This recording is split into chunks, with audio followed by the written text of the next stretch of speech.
Shalom saudara-saudara yang terkasih dalam Tuhan Yesus Kristus. Pada hari ini renungan kita pagi hari ini diambil dari Lukas pasal yang ke-1 ayat 5 sampai ke 25. Tapi seperti biasa kita akan membaca artikelnya terlebih dahulu. Judulnya adalah Kesetiaan Elisabet. Mencermati hidup Elisabet, kita belajar tentang arti pengharapan, iman, dan kasih kepada Tuhan yang sungguh tidak terpengaruhi oleh situasi yang menyesakkan. Dia dan Zakaria adalah pasangan pelayan Tuhan yang telah menikah bertahun-tahun lamanya. Mereka sangat setia, hanya saja mereka tidak dikaruniai anak. Elisabet pun disebut sebagai seorang wanita mandul. Divonis mandul pada masa itu adalah hal yang sangat menyakitkan. Tetapi Elisabet, meski ia banyak mendengar suara-suara sumbang, tidak menjadi lemah iman. Sebaliknya ia tetap melakukan tugas pelayanannya sebagai istri dari seorang imam. Tuhan pun berkenan pada keluarga ini dan menetapkan Elisabet menjadi ibu dari seorang nabi besar. Sungguh jauh dari apa yang dibayangkan keluarga ini. Tiba-tiba Tuhan mempercayakan anugerah yang demikian besar. Tuhan turut bekerja menurut waktunya. Jika Tuhan berkenan pada jalan seseorang, maka ia mampu menyatakan rencana yang besar itu. Jauh dari apa yang bisa dipikirkan. Seperti pengalaman Zakaria dan Elisabet. Mungkin harapan yang pernah kita dambakan bertahun-tahun lalu rasanya telah terkubur dalam-dalam. Kita berpikir mustahil untuk terwujud. Tak ada lagi perasaan kecewa. Kita menjalani kehidupan dengan ucapan syukur dan terus menunjukkan kesetiaan kita untuk melayani Tuhan. Sekalipun apa yang kita harapkan belum atau tidak dikabulkannya. Demikianlah kita belajar bagaimana hidup dalam kesetiaan kepada Tuhan dalam segala situasi. Meski seolah tidak ada pertolongan dan tidak ada hal yang baik. Namun kita akan tetap setia melayani Tuhan. Kesetiaan kita pada Tuhan diuji tak kala kita tidak menerima apa yang kita harapkan dari Tuhan. Apakah kita tetap setia kepadanya? Oke, sekarang kita akan membaca daripada ayat Alkitabnya gitu ya. Oke, Lukas pasal yang ke-1. Pada zaman Herodes Raja Yudea adalah seorang imam yang bernama Zakaria. Dari rombongan Abia, istrinya juga berasal dari keturunan Harun namanya Elisabet. Keduanya adalah benar di hadapan Allah dan hidup menurut segala perintah dan ketetapan Tuhan dengan tidak bercacat.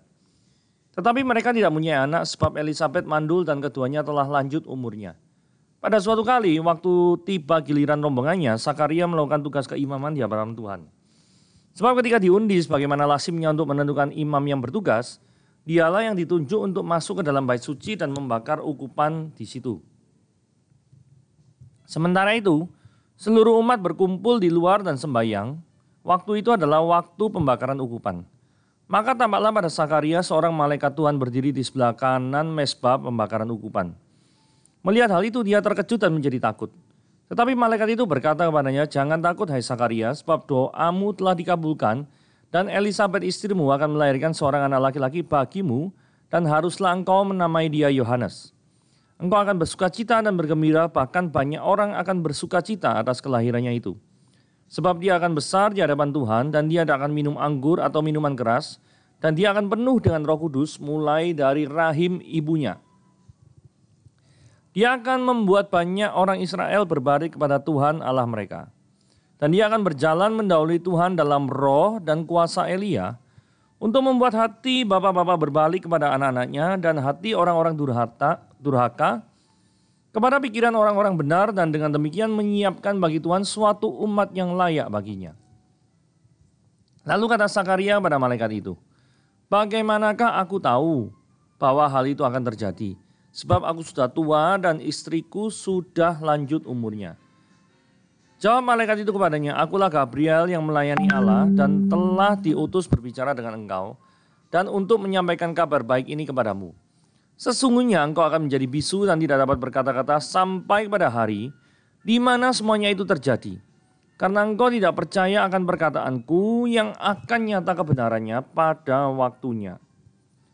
Sementara itu, orang banyak menanti-nantikan Zakaria. Mereka menjadi heran bahwa ia begitu lama berada di dalam bait suci. Ketika dia keluar, ia dapat berkata-kata pada mereka dan mengertilah mereka bahwa ia telah melihat suatu penglihatan di dalam bait suci. Lalu ia memberi isyarat kepada mereka sebab ia tetap bisu. Ketika selesai jangka waktu tugas jabatannya, ia pulang ke rumah. Beberapa lama kemudian Elisabet istrinya mengandung dan selama 5 bulan ia tidak menampakkan diri, katanya. Inilah suatu perbuatan Tuhan bagiku dan sekarang ia berkenan menghapuskan aibku di depan orang. Nah, perikop hari ini berbicara tentang kelahiran Yohanes Pembaptis. Jadi kelahiran Yohanes Pembaptis itu di zaman Herodes. Jadi Herodes yang dimaksud di sini adalah Herodes Agung. Karena Herodes ada macam-macam, ada namanya Herodes Antipas, ada Herodes Agripa, macam-macam ya. Jadi di sini adalah Herodes Agung. Herodes Agung ini yang dikenal dengan membangun. Jadi ini master builder. Jadi Herodes ini selain dari raja, dia juga adalah seorang arsitektur yang hebat. Gitu ya. Kalau tidak salah di benteng Masada, kalau kita kunjungi Israel, itu juga bekas bangunan daripada Herodes. Itu bangun di benteng Masada. Gitu ya. Kalau Anda mungkin ke Israel, silakan bisa dikunjungi di benteng Masada. Oke, berikutnya adalah Sakaria dan Elisabet itu dari keturunan Harun, yang berarti suku Lewi. Jadi ini disebut ya, istrinya juga berasal dari keturunan Harun. Jadi Lewi, jadi istrinya Lewi, suaminya Lewi ya. Nah ini berasal dari rombongan Abia. Nah, rombongan Abia ini maksudnya gini ya. Jumlah imam itu pada waktu itu banyak sekali. Karena apa? Karena jika seseorang laki-laki terlahir dari suku Lewi, golongan Harun, maka otomatis dia terlahir sebagai imam. Nah kalau gitu caranya ya banyak sekali. Itulah sebabnya imam-imam itu dibagi menjadi golongan-golongan tertentu. Golongan Abia, golongan B, golongan C, dan lain sebagainya. Gitu ya. Nah, kemudian dikatakan profil seperti apakah Sakaria dan Elisabet.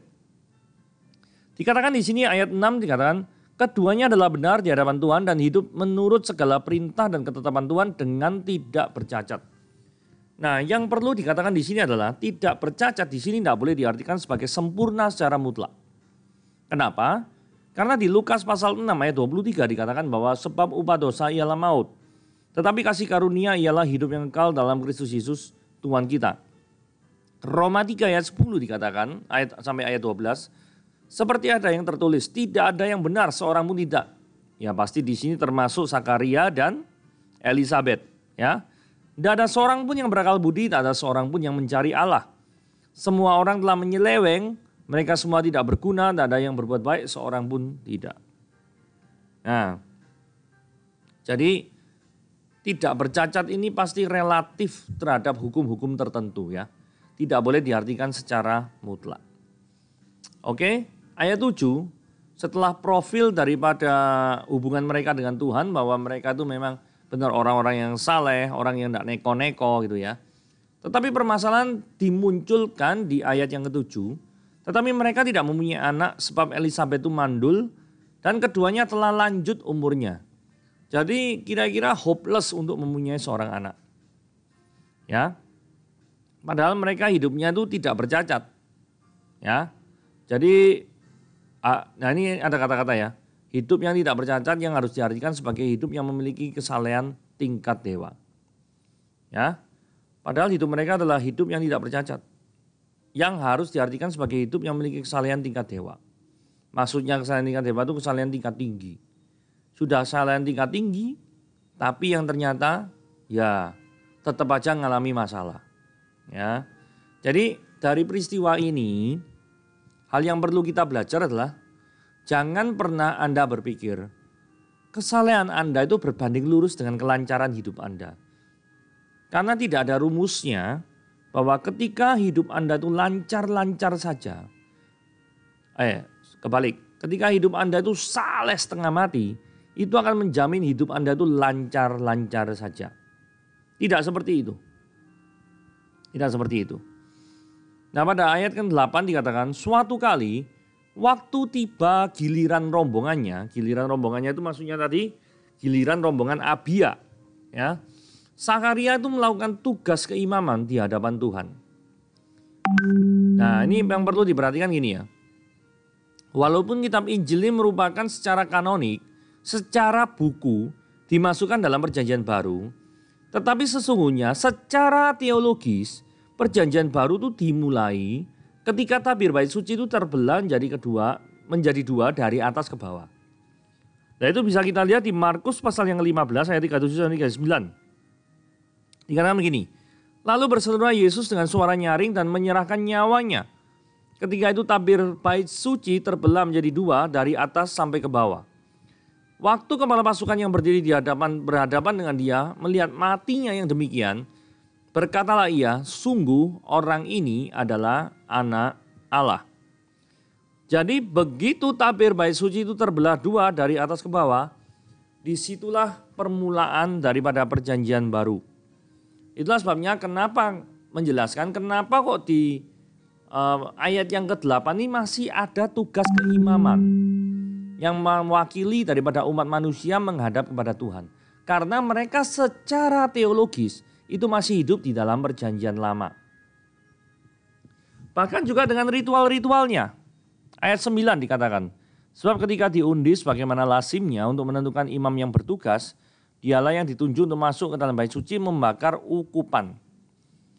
Jadi waktu itu adalah waktu pembakaran ukupan. Lah ukupan ini artinya apa sih?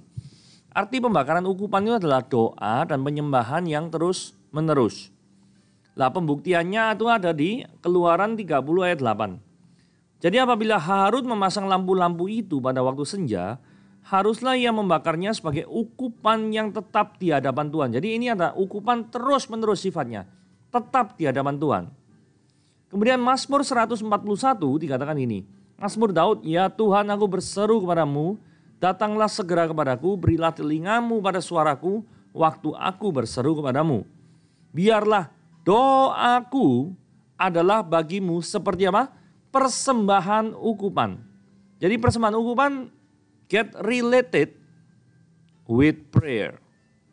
Dan tanganku yang terangkat seperti persembahan korban pada waktu petang. Oke, nah sekarang kita lihat Lukas 1 ayat 10. Sementara itu seluruh umat berkumpul di luar dan sembahyang. Jadi ada persembahyangan di sini ya. Waktu itu adalah waktu pembakaran ukupan. Nah kemudian Wahyu pasal 8 ayat 34 dikatakan, maka datanglah seorang malaikat lain dan ia pergi berdiri dekat mezbah dan sebuah petuban emas, dan kepadanya diberikan banyak kemenyan untuk dipersembahkan bersama-sama dengan apa? Kemenyan ini bersembahkan dengan doa semua orang kudus di atas mezbah emas di hadapan tahta itu. Maka naiklah asap, kemenyan bersama-sama dengan doa orang-orang kudus itu dari tangan malaikat itu di hadapan Allah. Nah ini rupanya daripada mezbah pembakaran ukupan seperti ini ya. Ini prakteknya seperti ini. Biasanya yang melakukan seperti ini ada orang yang Kristen ortodoks itu masih tetap melakukan hal-hal yang seperti ini. Ada suatu ukupan ritual seperti itu. Oke, nah sekarang doa Sakaria dan Elisabet ternyata terjawab. Tetapi malaikat itu berkata padanya, jangan takut hai Sakaria, sebab doamu telah dikabulkan. Engkau akan bersuka cita dan bergembira. Banyak orang yang bersuka cita atas kelahirannya itu. Jadi ini sungguhnya tiada sukacita yang lebih hebat ketika seorang pria dan wanita berdoa bertahun-tahun mengharapkan anak, kemudian dijawab secara supranatural. Oh ini luar biasa. Sewenangnya ini luar biasa. Ya. Terus yang perlu diperhatikan ini gini ya. Ayat 15 ini penting sekali ya, karena ada kaitannya sama Roh Kudus. Sebab ia akan besar, maksudnya Yohanes itu akan besar di hadapan Tuhan. Dan dia tidak akan minum anggur atau minuman keras. Dia akan penuh dengan Roh Kudus mulai dari rahim ibunya. Perhatikan di sini dikatakan penuh dengan Roh Kudus mulai dari rahim ibunya. Jadi Yohanes Pembaptis dari rahim ibunya sudah penuh dengan Roh Kudus. Tetapi tidak dikatakan selama hidupnya Yohanes Pembaptis berbahasa roh. Tidak ada.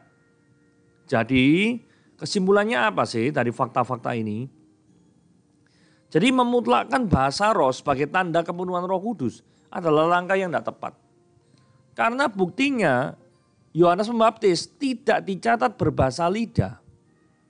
Toh dia tetap dikatakan penuh dengan Roh Kudus mulai dari rahim ibunya. Ya. Nah, sekarang kalau misalkan bahasa roh tidak bisa dijadikan tanda sebagai orang yang penuh dengan Roh Kudus, maka tanda orang yang penuh dengan Roh Kudus itu apa sih? Perhatikan, itu kan tadi ayat 15 ya. Ini sekarang ayat 16. Tandanya gini, dia akan membawa banyak orang Israel berbalik kepada Tuhan. Dia akan berjalan mendahului Tuhan dalam roh dan kuasa Elia untuk membuat hati bapak-bapak berbalik pada anak-anaknya. Hati orang durhaka kepada pikiran-pikiran orang benar. Dan dengan demikian mempersiapkan jalan bagi Tuhan, suatu umat yang layak baginya. Jadi ciri khas orang yang penuh dengan Roh Kudus apa nih? Membawa orang-orang kembali kepada Tuhan. Saudara mungkin bisa karunia roh, berbahasa roh mungkin. Tetapi pertanyaannya gini, apakah saudara benar-benar membawa orang kembali kepada Tuhan? Yohanes Pembaptis dikatakan penuh dengan Roh Kudus. Dan dia membawa orang balik kepada Tuhan. Sekali lagi, Yohanes Pembaptis penuh dengan Roh Kudus. Bahkan mulai dari rahim ibunya, tidak dikatakan dia berbahasa roh. Tapi dikatakan dia membawa orang Israel kembali kepada Tuhan. Jadi bukan dengan karunia-karunia tertentu bahwa kepenuhan Roh Kudus itu bisa dilihat. Memang ada karunia-karunia tertentu, tapi bukan itu sebagai syarat untuk menilai. Ya. Nah, ini kita bahas tentang ketidakpercayaan Sakaria. Lalu Sakaria itu berkata pada malaikat itu, bagaimana engkau tahu hal ini terjadi? Sebab aku ini sudah tua. Kan di situ juga lanjut umurnya. Sakaria tidak percaya gitu ya, tidak percaya. Padahal dia seorang imam. Memang secara natural peristiwa kelahiran Yohanes itu pasti tidak mungkin terjadi. Karena faktor usia orang tuanya. Sakaria lebih memandang kebingungannya daripada peran Yohanes sebagai orang yang mempersiapkan umat bagi Allah. Jadi kebingungan dari seorang Sakaria itu jauh lebih besar dari message yang ditangkapnya ketika Gabriel ngomong sama dia. Nah, Gabriel kan ngomong sama dia bahwa anak ini akan menjadi anak yang luar biasa, bangsa-bangsa akan dibawa balik untuk berrelasi dengan Tuhan melalui daripada anak ini. Tetapi rupanya hal tersebut tidak membuat Sakaria itu very enthusiast. Ya, kebingungannya yang jauh melebihi daripada pemikirannya. Akibatnya, hukuman Tuhan atas ketidakpercayaan Sakaria itu terjadi. Yaitu ayat 20 dikatakan, sesungguhnya engkau akan menjadi bisu dan tidak dapat berkata-kata sampai pada hari di mana semuanya itu terjadi. Jadi bisu selama 9 bulan, kurang lebih seperti itu. Ya. Nah, hukuman Tuhan itu terjadi pada saat itu juga tidak ditunda-tunda, ya. Jadi sementara orang banyak itu menanti-nantikan Sakaria, mereka jadi heran bahwa ia begitu lama berada dalam bait suci. Kok enggak keluar gitu ya. Terus begitu keluar, diajak ngomong pakai bahasa isyarat. Wah, ini pasti ada sesuatu. Ya. Dan ternyata ya mereka benar. Pasti dia ada sesuatu di bait suci. Nah, mujizat Tuhan terjadi atas hidup Elisabet. Ini penting ya. Jadi berapa lama kemudian janji Tuhan kepada siapa itu namanya? Sakaria terjadi, kemudian Elisabet mengandung. Inilah suatu perbuatan Tuhan bagiku dan sekarang ia berkenan menghapus aibku di depan semua orang. Jadi intinya gini, keraguan Sakaria terhadap pimpinan Tuhan itu tidak menghentikan rencana Tuhan untuk menghadirkan Yohanes via Elisabet. Diulangi ya. Keraguan Sakaria, tadi Sakaria kan ragu-ragu tuh ya. Dia ngomong, masa mungkin sih? Wong aku ini sudah tua, Elisabet sudah tua. Nah, rencana Tuhan tidak digagalkan berdasarkan keraguan daripada Sakaria. Maksudnya Tuhan itu tidak sikapnya gini. Wis males wis sampai kamu Sakaria. Sampai kamu ragu-ragu tok enggak bisa percaya sama aku. Enggak kayak gitu. Jadi rencana Tuhan tetap terjadi menghadirkan Yohanes Pembaptis via Elisabet. Tetapi keraguan Sakaria ada hukumannya tersendiri. Jadi bukan berarti kalau gitu ragu-ragu aja. Loh, jangan. Karena keraguan Sakaria itu ada hukumannya tersendiri yaitu menjadi bisu selama periode tertentu. Ya, dalam hal ini 9 bulan itu. Jadi hari ini kita belajar beberapa hal, yaitu kehidupan seorang daripada Yohanes Pembaptis dimulai ketika ada nubuatannya daripada malaikat yang kehadirannya itu orang pikir tidak masuk akal. Karena memang tidak mungkin lahir daripada rahim yang orang yang sudah lanjut usia. Tapi toh itu pun terjadi. Jadi ada suatu keajaiban dalam kehadiran seorang Yohanes Pembaptis. Saudara, tujuan Tuhan menghadirkan Yohanes Pembaptis adalah mempersiapkan jalan bagi Tuhan. Dan membawa balik daripada bangsa-bangsa Israel kembali kepada Tuhan. Kita semua juga pasti memiliki tujuan. Saya tidak tahu Tuhan menaruh tujuan seperti apa dalam hidup Anda. Tetapi setiap orang harus mengetahui Tuhan pengen kita itu jadi seperti apa. Pelayanan di bidang mana. Kalau Anda sudah jelas, maka jalanilah pelayanan itu. Walaupun terasa agak susah, tetapi percayalah Tuhan pasti besertamu. Tuhan Yesus memberkati.